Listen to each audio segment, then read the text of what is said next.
אהלן, אלופים ואלופות, אני מאי סער, איזה כיף שאתם כאן איתי. אם אתם כאן זה אומר שהמטרה שלכם זה להצליח בעסקים, להצליח בחיים האישיים שלכם, לייצר הצלחה, סיפוק, משמעות מהעשייה שלכם.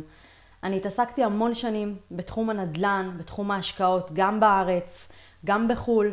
בין היתר תפקדתי בתור מנכ"לית תפעול של חברת טופטרה האגדית, חברה בינלאומית פורצת דרך שמובילה בתחום האסתטיקה הטכנולוגית, ובאמת במהלך הזמן הזה כבר התרחבנו ל8 סניפים בארץ, סניפים רבים נוספים גם מעבר לים.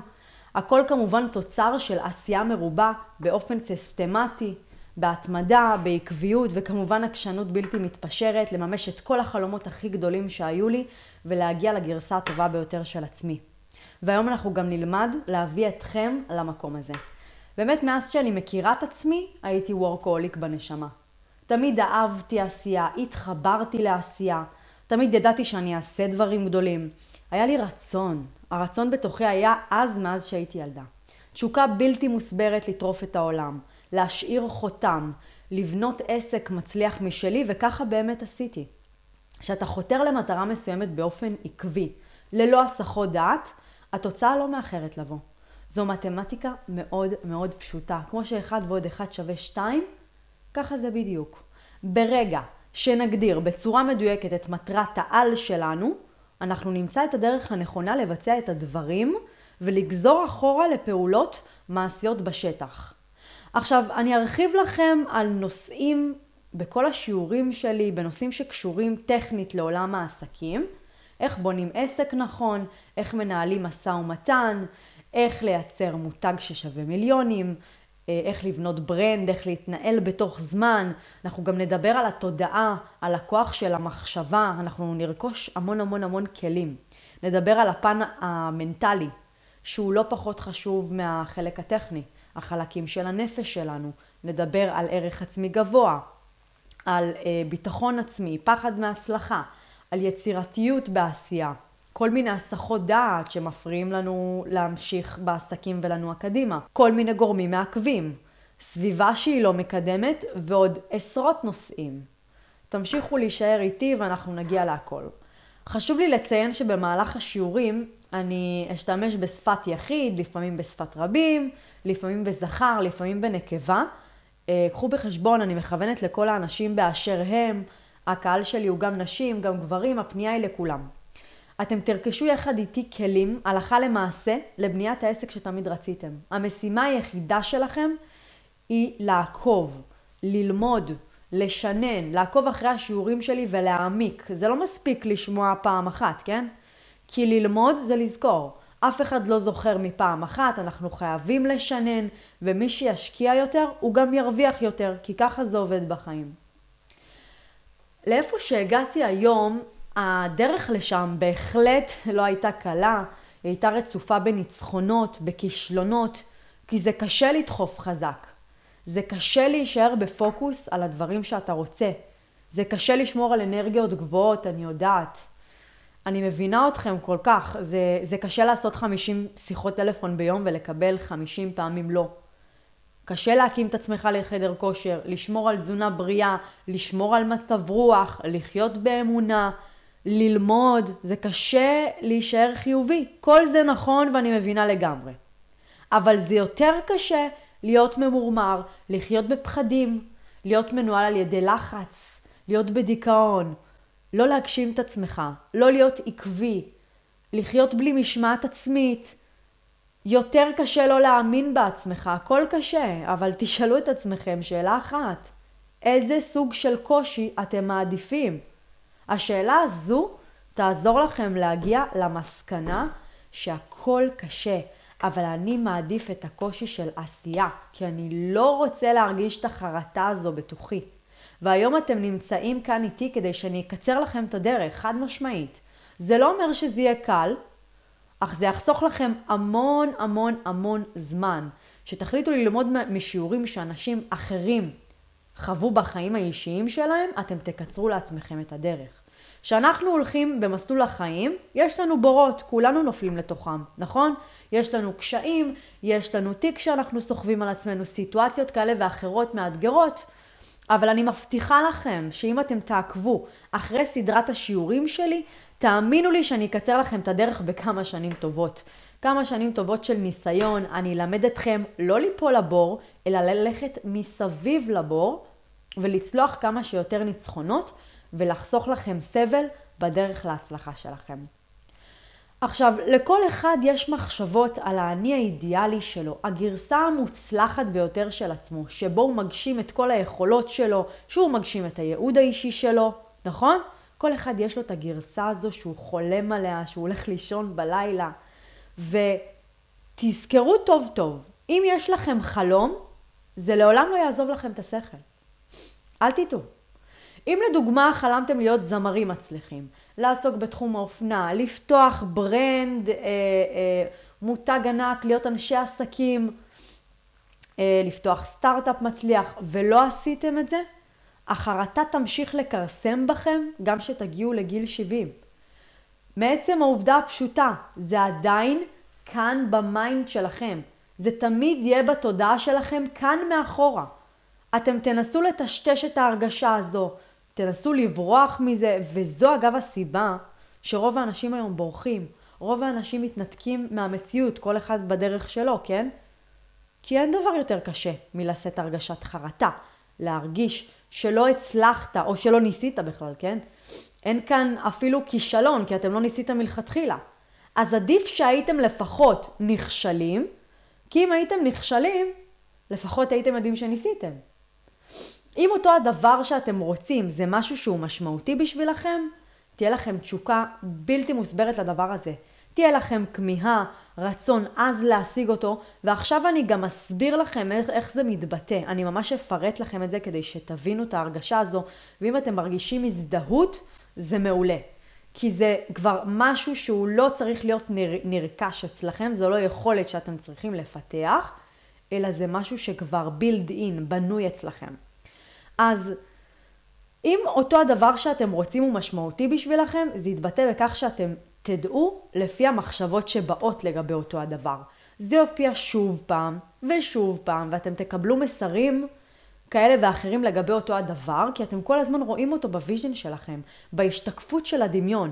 הדמיון רוצה לפרוץ החוצה מגבולות השכל, כדי להתממש לכדי מציאות. אפילו יכול להיות שתראו מישהו שהגיע למקום הזה שאתם כל כך רציתם, הוא נהיה איש עסקים גדול, היא פתחה עסק קוסמטיקה מצליח משלה, וזה יעשה לכם צביטה בלב והרגשת אכזבה. לכן בואו נמנע את זה ונשיג את החלומות הכי גדולים שלנו במציאות הקיימת, כי הכל אפשרי. אתם מסתכלים על אותו בן אדם ואתם אומרים לעצמכם, תכלס, בינינו, אני יותר טוב ממנו. איך הוא הגיע למקום שהוא הגיע, איך הוא הגיע להצלחה, איך הוא התעשר ואני עדיין תקוע במקום נמוך, מדוכא, ואני לא מוצא את עצמי.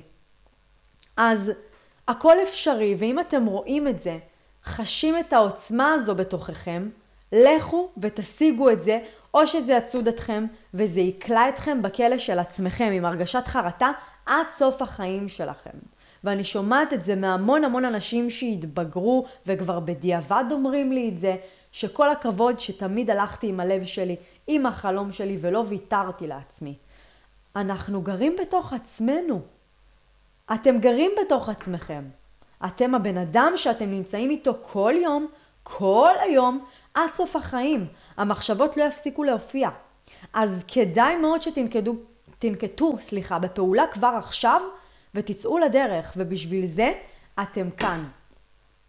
רוב האנשים לא חושבים בכלל שהם יכולים להצליח, ולכן הם גם מוותרים מראש, וזה מביא אותי לדבר הבא. חשוב לי לנפץ לכם כמה מיתוסים שחוזרים על עצמם במציאות שלנו, ובמיוחד בעולם העסקים. אותם מיתוסים אני קוראת להם שודדי החלומות. אנחנו נתקלים בזה במהלך חיי היום-יום שלנו, וחשוב לי מאוד שתשימו לב, כי בסופו של דבר אנחנו באנו לכאן ללמוד.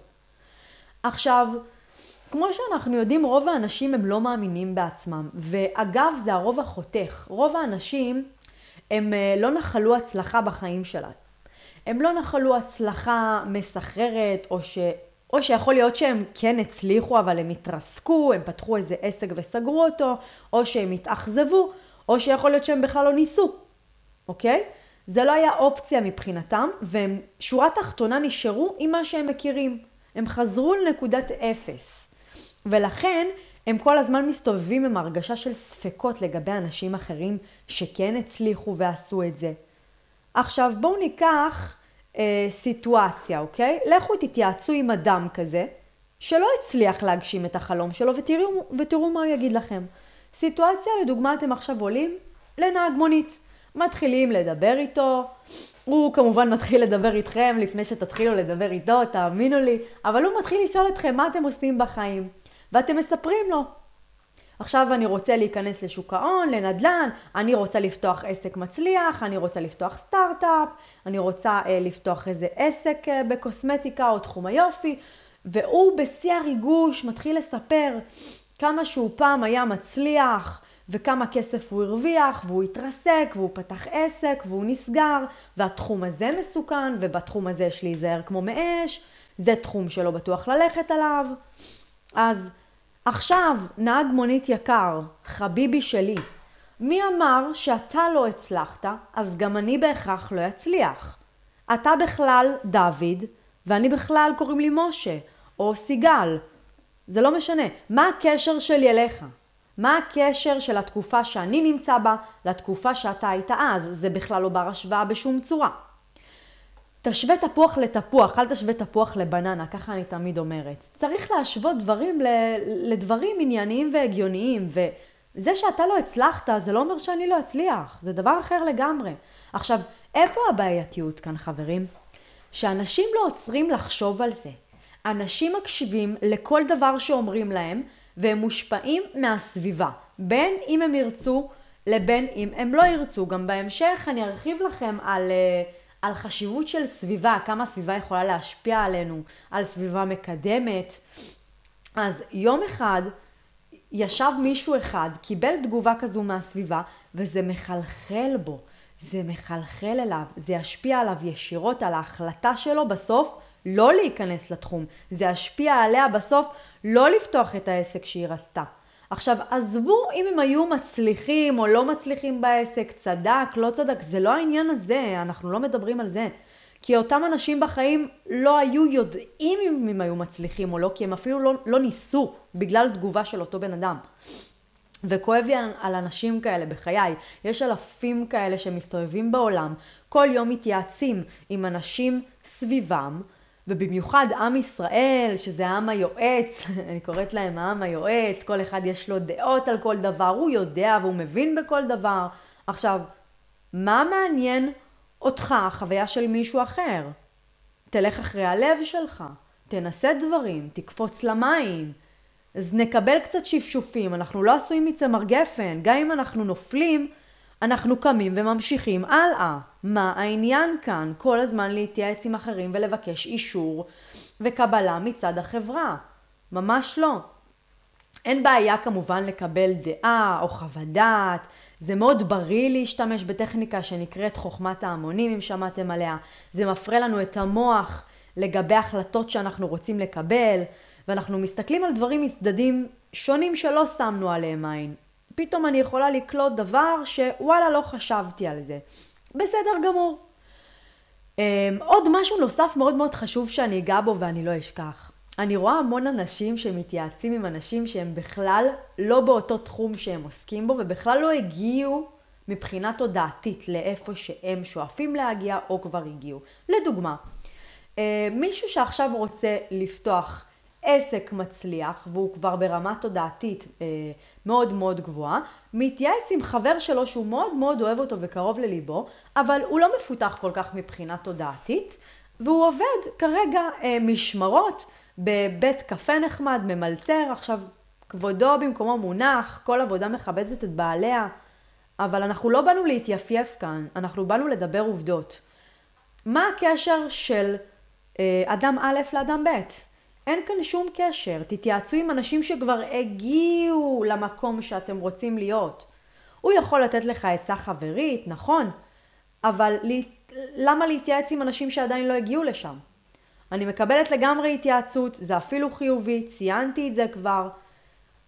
יש כאן אבל גדול. להיות במודעות של לקחת את הכל בעירבון מוגבל.